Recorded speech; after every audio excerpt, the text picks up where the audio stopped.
Hi friends, welcome to your styler. இப்போ நம்ம என்ன பார்க்க போகிறோம்னா, இப்போ இந்த தெர்மாக்கோல் பால் வச்சு இந்த மாதிரி நம்ம எப்படி ரெடி பண்ணுறதை நம்ம பார்க்கலாம். சரிங்களா, வாங்க ரெடி கொடுக்கலாம். இப்போ ஸ்கொயர் ஷேப்பில் வந்து கான்ட்ராஸ்ட் கலரில் வந்து நீங்கள் என்ன ஸ்டிச் பண்ண போகிறீங்களோ அதுக்கு ஆப்போசிட்டாக ஒரு கலர் எடுத்து அதில் வந்து இந்த மாதிரி ஸ்கொயர் ஷேப்பில், அதாவது 1.5 இன்ச்சுன்ற மாதிரி ஸ்கொயர் ஷேப்பில் வந்து கட் பண்ணி வச்சுக்கோங்க. சரிங்களா, கட் பண்ணிட்டு இப்போ பார்த்தீங்கன்னா எனக்கு இந்த பார்டர் கலருக்கு வந்து நமக்கு என்ன வருது, பிங்க் கலர் மேலே வருது. அந்த பிங்க் கலருக்கு நமக்கு க்ரீன் கலர் கீழே இருக்குது. இதுக்கு கான்ட்ராஸ்ட்டாக இது மட்டும் தான் இருக்கும். இதுக்கு மேலே தான் இது வந்து யோக் பார்ட்டில் நம்ம வந்து ஸ்டிச் பண்ண போகிறோம். மேக்ஸி வந்து நம்ம கொடுத்துருக்காங்க, மாமன் டாக்டருக்கு வந்து மேக்ஸி கொடுத்துருக்காங்க. அதுக்கு வந்து நம்ம ஸ்டிச் பண்ண போகிறோங்க. இப்போ பார்த்தீங்கன்னா இதில் ஃப்ரண்ட் அண்ட் பேக் பார்த்துக்கோங்க. பார்த்துட்டு இது பேக் சைடு வச்சு இந்த மாதிரி க்ளோஸ் பண்ணிடுங்க. சென்டரில் வச்சுட்டு சென்டரில் வச்சு கரெக்டாக எல்லா வரலையும் சேர்த்து வச்சு இப்படியே க்ளோஸ் பண்ணிடுங்க.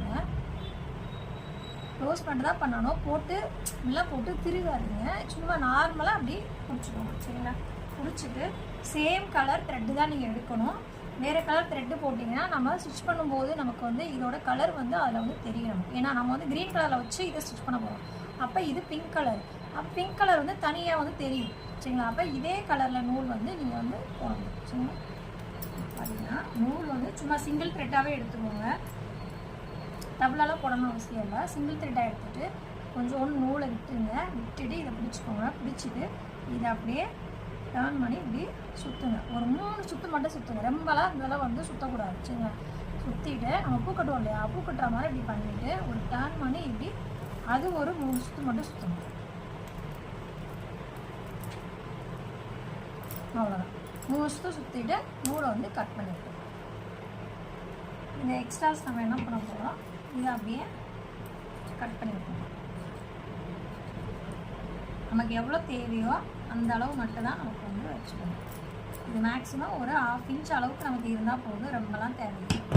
சரிங்களா, பாருங்க, சுருக்கம் இல்லாமல் இருக்கணும். இந்த ஃப்ரண்ட்டில் பார்த்தீங்கன்னா எந்த சுருக்கமும் இல்லாமல் இருக்கணும். இந்த மேலே வந்து. சரிங்களா, இப்போ இது வந்து அழகாக காட்டேன். ஓகே, இதே மாதிரி பாருங்கள், நான் செஞ்சு வச்சுருக்கேன். இவ்வளோதான் கட் பண்ணி எடுத்துக்கணும். ஃபுல்லாலாம் நம்ம 1.5 இன்ச்சு நம்ம விட்டுருக்கோன்னா அதே 1.5 இன்ச்சு அப்படியே வச்சு நம்ம ஸ்டிச் பண்ணக்கூடாது. நமக்கு தேவையான அளவை என்ன பண்ணணும், இது பண்ணிக்கணும். ஏன்னா நமக்கு தேவையானது இந்த பால் மட்டும் தான், இந்த கிளாத் கிடையாது.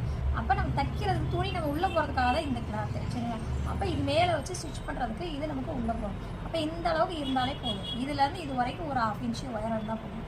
சரிங்களா, இந்த அளவுக்கு நீங்கள் கட் பண்ணிவிட்டு அது மேலே வச்சு அடிச்சு திருப்பிங்க. ஓகே கைஸ், பாய், தேங்க்யூ, ஹாப்பி லேர்னிங்.